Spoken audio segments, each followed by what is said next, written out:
12-hour work cycles and have some aircraft drop an agent on the problem. So you'll be there a week or two. That's where the ops section comes in. You're talking about hundreds of people in the incident operation now. That's what that system was designed for.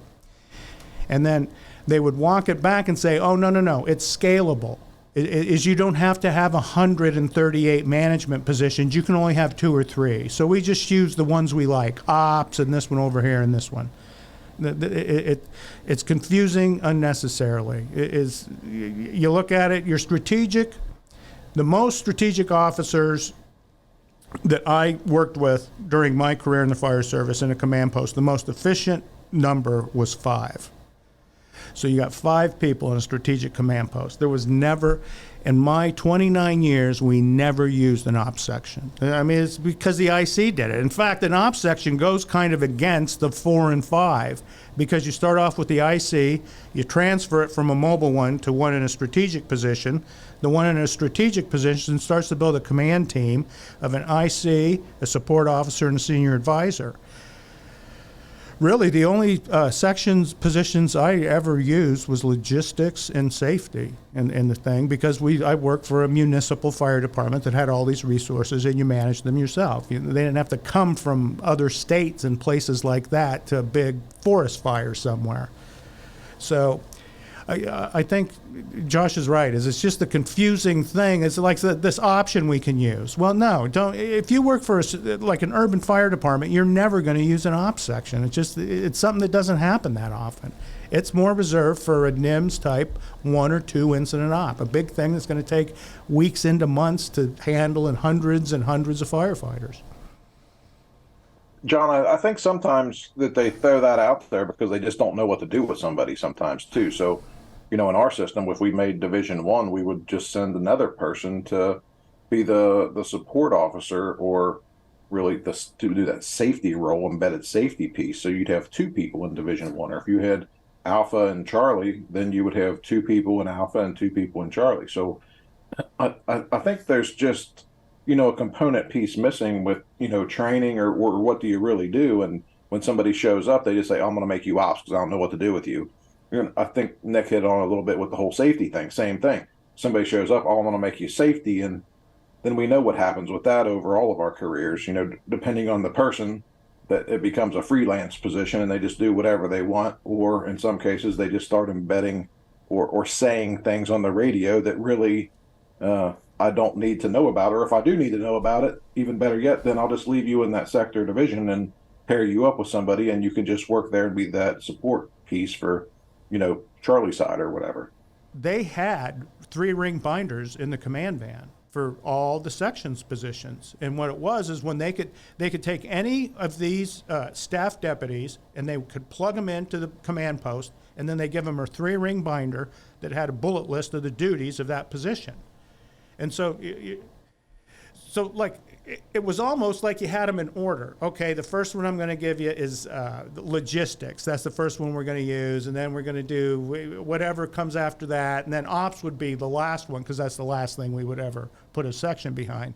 But Josh said it, you're just making work for somebody that showed up to the scene, and you don't need them to do the work.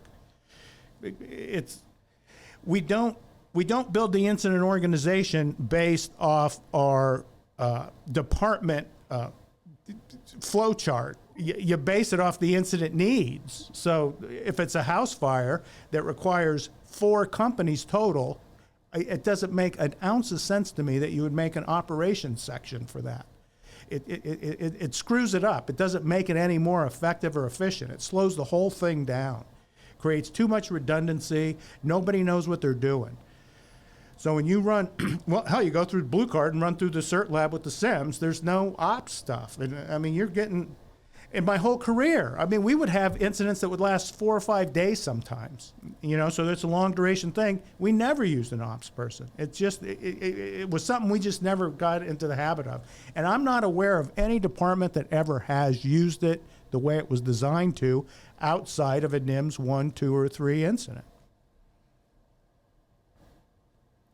That was a very mature explanation of what operations does, Because I believe the last time we were in a class and someone asked about this, you just shrieked at them. and had to leave and compose yourself. Yeah, I had a seizure halfway through my answer. And the guy asking the question was smarter than, I think he was a certified civil engineer. And you're like, how big is your department? Well, we normally have like 5 or 6 companies on the scene. You're like, no, don't do that. It doesn't make any sense. It's almost like, okay, I'm going to buy a fire truck for EMS calls. Let's make them all crash rigs. Well, no, that's not what it's for. It's for airplane crashes. It's not for going on EMS calls. I think if those organizations that are doing that or having confusion with it, I think if they really said, why are we doing this, and sat down and tried to write on a piece of paper, why do we put ops in place, I don't know that they'd come up with an answer. No, they'd say because the National Fire Academy said so 10 years ago. That's what we should be doing. Yeah, we should use an ops section, but we should never use an incident strategy. It's like, well, no, the people that like have figured out how to do structural firefighting should have a voice in it. So, yeah. All right, good job on that question. You got anything else on it, Josh? No, I think that covers it. All right, question number 2 for the ops chief. Dear Chiefs, how do we align training and operations? The reason I ask is my department, both the operations chief and the training chief, report directly to the fire chief, and it seems that the two are not on the same page, and the chief seems to struggle to align the two. We can do what we do to align, what can we do? I'm sorry. What can we do to align operations and training so they're actually coordinated with each other? So let me reread that one more time. Dear Chiefs, how do we align training and operations? The reason I ask is my department has an operations chief and a training chief that both report directly to the fire chief, and it seems that the two are not on the same page, and the chief seems to struggle to align the two. What can be done to make sure that training aligns with operations? And that's from JK, Any Size Fire Department USA. So he's a little undercover. What is the best way to really align your department?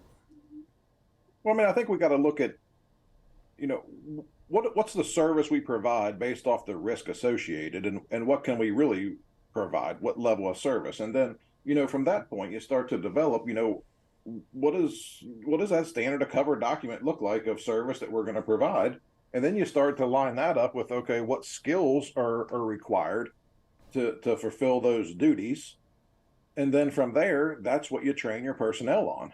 And it can't be a competition. It can't be, I'm smarter than you, so I'm going to teach this, but you're going to do that. Or I'm going to tell you that you're going to teach, whatever, and it doesn't align with some sort of an operations piece. So we train on whatever the skills are that we're going to use that line with our risk associated with how we're going to deploy on the fire ground. I mean, it's no different than sports, right? I mean, somebody on the football field's figuring out what is our strategy going to be to win against XYZ football team, and this is their defense. Okay, well, what is the offense we're going to run? Well, whatever the offense is that they're going to run that week or this week, thinking about next week, all of those coaches align with each other based off the strategy to win the game. So what's the best way to get around this defense in the sports case on a football field? Well, in the fire world, we have basements, so we need to include that. We don't respond to high-rise fire, so I'm not going to train on high-rises. We don't respond to, I don't know, you name it. So decide figure out what you respond to and the risk associated and what the deployment model is going to look like, and then you train your personnel based off of that. So it has to be hand in hand, working together. I mean, that's my piece and view on that as far as the ops chief and the training chief, and the fire chief needs to step in and say, no, this is what we're going to do. But that's oftentimes an issue because people get into positions and maybe they never filled the ops chief or the training chief's job, so they don't even know what that looks like. Yeah, you have the issue of training, right? So this is a thing between the ops chief and the training chief, and they don't agree on whatever the training content is. And let's say they're the same rank. If you step back and look at it from a more global perspective, and you identify like the responsibilities of each of those positions, the ops chief's responsible for like keeping the operations division ready to go on a call, right? Training keeps everybody trained. But when you start to break out the training chiefs, everything, all the areas, you said it, the service we're going to provide. Well, the service we provide, we can break into different areas. I do this all the time. Wait, blue car, but why are we doing blah, blah, blah, blah, blah? You think we're arguing about firefighting training. We ain't arguing about EMS training, are we? The ops chief and the training chief ain't arguing about, how we're going to do EMT or paramedic training, because that's already decided, right? Let's move in to hazmat. Are they arguing over that?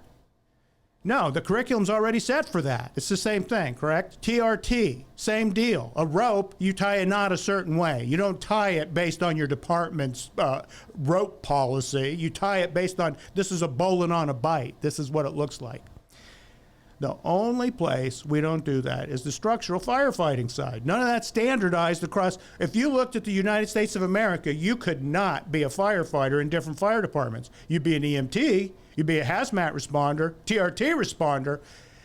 So this is the problem, I think, throws itself, the strategic shade with those two positions, the ops chief and the training chief. And it's almost as like, I am responsible for the soul of our organization. And this is what that means to me. And it turns into a goddamn douche commercial between the two of them. And you think if you would just standardize what we do, engines lay lines and they move water. Ladders provide support work. This is how we apply it to structural firefighting. It ain't that complicated. So you get some kind of a system where you figure out this is how we do the task level piece, the tactical and the strategic. Boom. That's just the way it goes. But that is the baby that they fight over. They're not fighting over any of the other 5 or 6 kids. It's that one. And that's because the other ones are already well-defined and standardized. It's already that way. So, and I think that's one of the goals of Blue Card is to make that more of like a standardized model, and then you could customize it, like Josh said, based on the hazards you face every day. So then it becomes, okay, how do we do better, Mayday operations, or how do we do better ventilation, or how do we do better establishing water supplies? So that becomes the focus of it, which is a better thing than, oh no, I want to train alley loads and do this and yada, yada, yada. So really, they agree on about 95% of what you're going to do, because it's just not that different. I mean, there's only so many ways to establish a water supply, or to put up a 24-foot ladder, or to manage a division that has 4 companies working in it. I mean, it's the same everywhere. It's different here. No, it isn't. It's the same firefighters. They use the same 15-minute air bottle. It's all the same. That's why it gets better when we act like it's the same. Airplane pilots all fly the plane the same way. There's different kinds of planes that require different, pull up this way, push that way, but they all take off and land kind of using the same set of rules, and that's why it's safer to fly than it is to drive. So I think another piece of it is that the fire service needs to think about who's training our people and what training we send them to, because we send oftentimes task level employees come back to the organization after being at, whatever event, and they try to take everything that they learned there, and make it fit their organization. And then it gets pushed uphill a little bit. And then somebody says, well, yeah, we'll just grab onto that. And the person who grabs onto it oftentimes maybe is the training officer. And then they start allowing some of these actions. And then the ops chief finds out, from an incident when something happens, when they're reviewing it, like, when did we start doing X, Y, and Z, maneuver, or when did we start deploying in this way? So I think that's just another thing that we have to that our industry needs to think about. I mean, I'm all about sending people out to find better ways and figure out new things, but it doesn't mean that they get to come back and just make that the new way at the organization without making sure that it aligns with what your own organization does. I mean, it's not a costume. The 3-person fire department engine is not the 5-person engine, and on and on and on. So you have to take those skills, whether it's a task level skill of some sort, or some sort of a tactic, or whether it's, a command presence piece, whether you're the tactical boss or strategic IC, or whatever it is, and it has to fit and align with all of your organization's things. And Nick, I think you're 100%, you're exactly right. 99% of the things that we do align and are the same, because fires are the same in Maine as they are in California. It's just some of those skill sets, don't align because of, building type or deployment or resources or when people arrive and timing and experience, and all those things line up. But I heard it, so it's got to be the gospel. So this is what I'm going to do.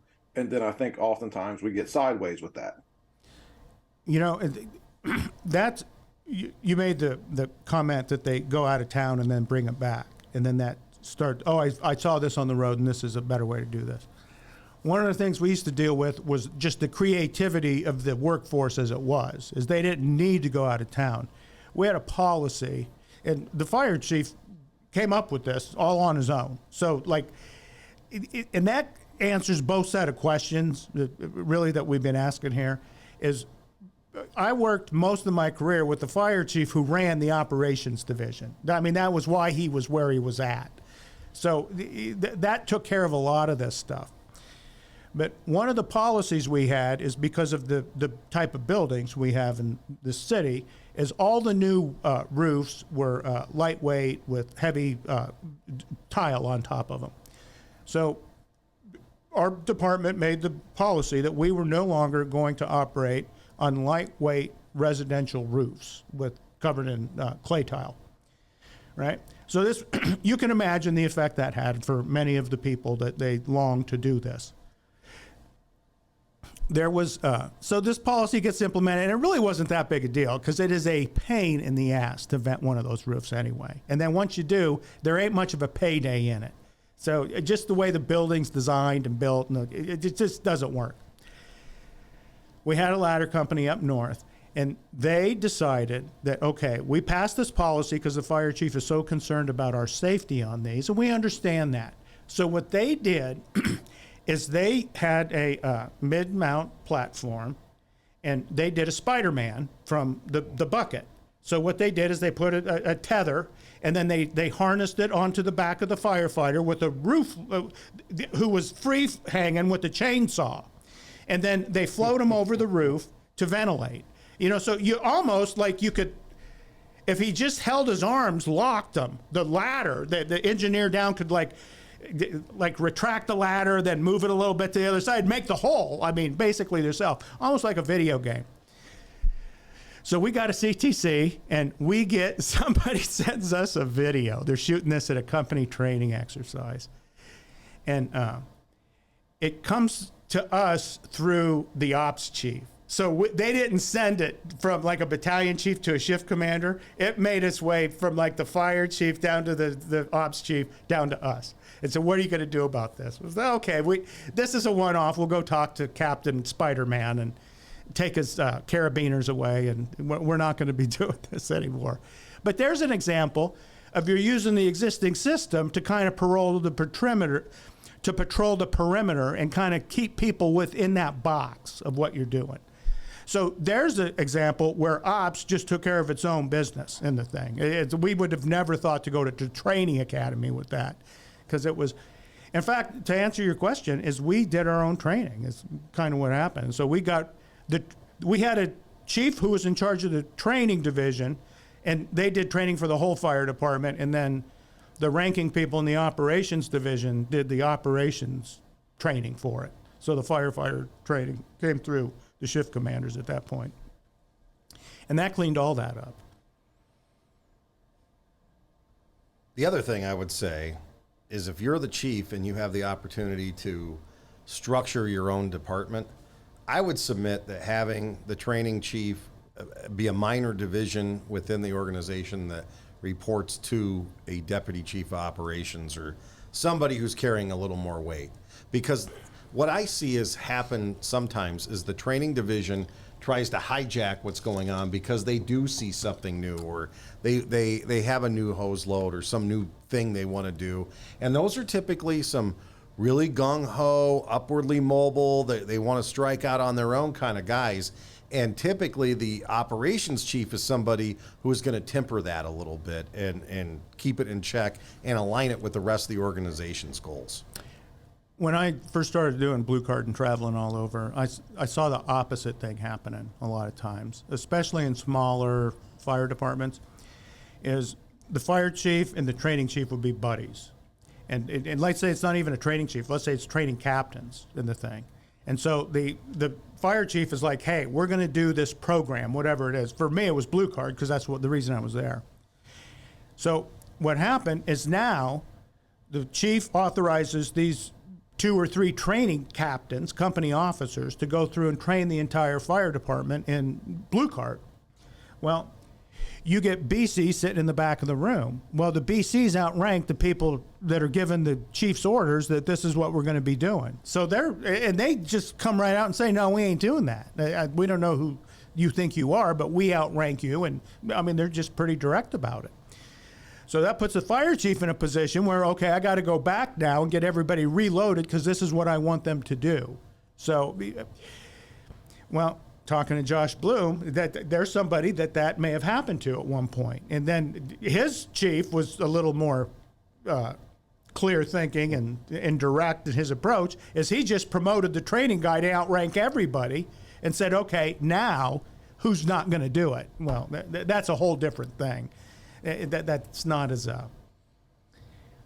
that's more direct, I guess. There we go.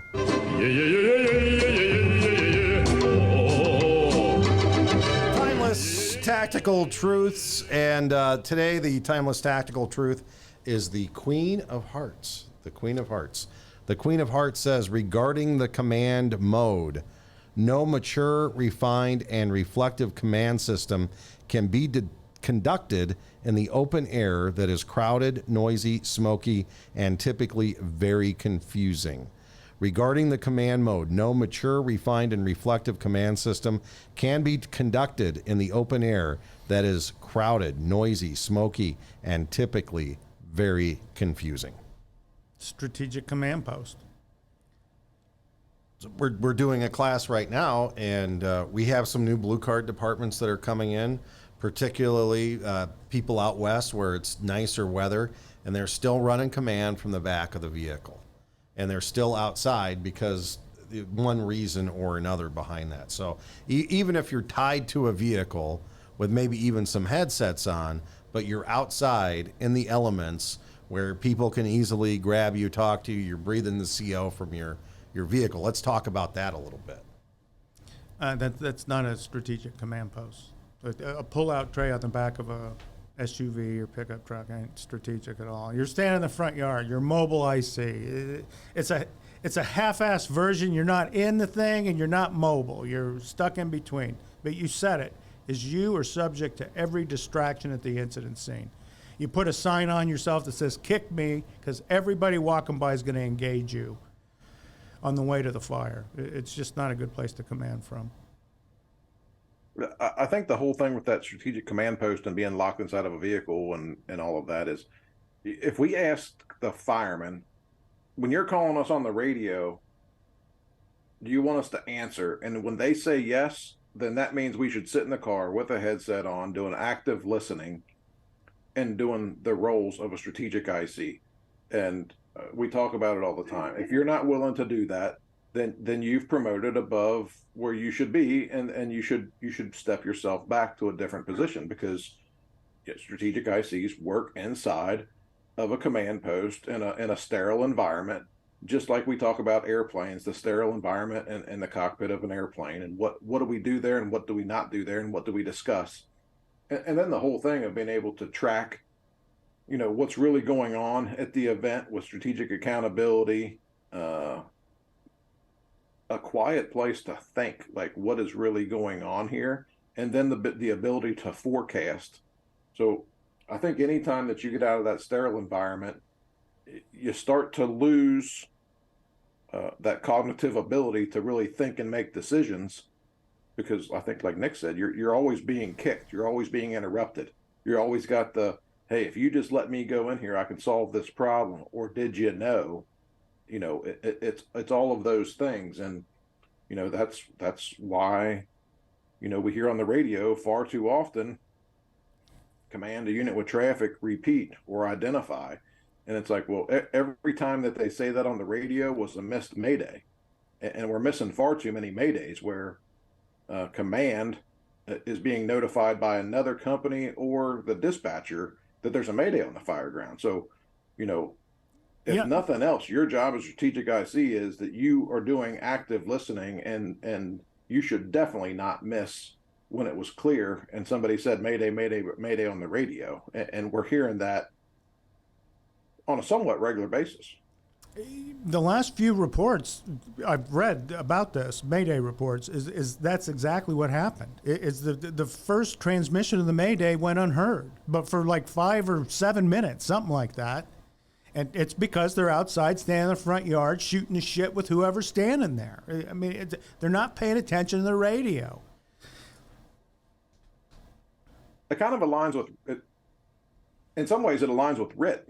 There's nothing rapid about standing over there talking to your buddy about what's going on at the incident, and in the back of your mind thinking, well, I'm not going to get to do anything here unless something really bad happens, which is, why we went to on deck, because it works, because the firemen are like, I'm going to be much more engaged if I know I'm the next one to get an assignment. I mean, the guys in Cobb County just shared that with us recently, that a company that wasn't like fully on board, wasn't drinking all the Kool-Aid with the whole on deck thing, committed to RIT and didn't want to change, but the fire department was going in a different direction. So they have an event, and this company that was slow to come on board is on deck, and because they knew they were the next ones to be assigned, they knew that they were probably about to be assigned because things weren't going. The problem wasn't getting solved quickly, so they were ready to make entry into the building. And because they were able to make entry into the building so quickly, this company officer said, we saved these guys' life because we deployed that much quicker. So, we have to do what we can prove works, and then what we know works, not, well, somebody said, or that's what we've always done. And, that's just happening far too often. And we can read too many things about information being missed with, back to the strategic IC thing, being in the elements, not in a sterile environment, doing strategic command stuff. Yeah, exactly. Well, and you said it to the example. Look, somebody goes out of town, they come back home and say, hey, the solution to all of our problems, if we just had an ops section. If we implement an ops section earlier, that's going to do this, this, and this. And so if that's really what you believe, then you need to practice that before you actually apply it. You talked about sports examples. When they're doing whatever they're doing, they practice all those plays before the game. They don't get together before the game and say, we should try this the next time there's a fire. So there's a lot of it that isn't even vetted. And during my career, the same thing happened. We thought, well, we're not going to, we need a tactical reserve. This is what it's going to look like. Well, it was a 70%er, but 30% of it wasn't. So that only took about 10, 15 years to figure out the 30% that was the downside to it. But that's the key in the thing, is to exercise it where you're familiar with it, and it becomes a standard routine every time. So that's the thing where it's like, okay, we practice this till we can't get it wrong, is kind of where we go with it. So we understand how it actually is supposed to look and work when we use it and need it. All right. Oh, hold on. Your audio's gone. There you go. The whole thing of sending people out and all of that, and then they come back and they just want to do something. It's like, Well, if somebody told you this is what we do, or this is how we do it, or this is what you should do, that then we should do something to validate that, and then, like you said, practice it. But there's plenty of people out there running around saying, "Oh, you should command from the front yard. You're out there with your people," and it's like, well, ask those people what that looks like with their 3 to 5 companies at a house fire. Okay, now show me what that looks like when you got 7 to 10 companies at a 3,000 square foot house fire, and then show me what that looks like when the whole third floor of a 4th story building is on fire, and they don't change anything up for that. And I'm not saying in any way agreeing with standing in the front yard and command because I'm there with my people, but under what circumstance did they say that even worked? And really, it's accidental success. They've just made it work, not this is a good way and it does work. Well, you said it right there. Is one attack line in the right crew's hand will solve most of the problems, at least offensive structure fires.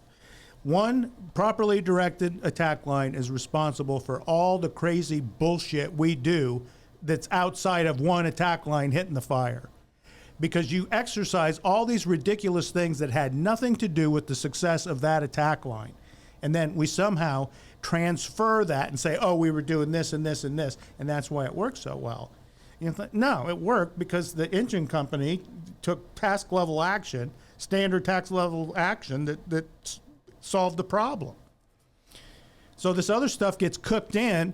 It's just, don't worry about the engines when what they're going to do. This is tactical and strategic, and this is what it needs to look like. And you think, no, if it's disconnected from the task levels doing, then it's not strategically connected to it. Don't do it. This is, it doesn't make you special. It makes you dumb. Well, Josh, thanks for being on today and being our special Ask the Ops Chief guest. And if you have any questions for Josh in the future or any of our other folks that have worked in operations, make sure to send those along. We would love to hear from you. That wraps up this B Shifter. Hopefully you can join us again next time around. Make sure to subscribe and tell your friends. Until next time, thanks a lot for listening to B Shifter.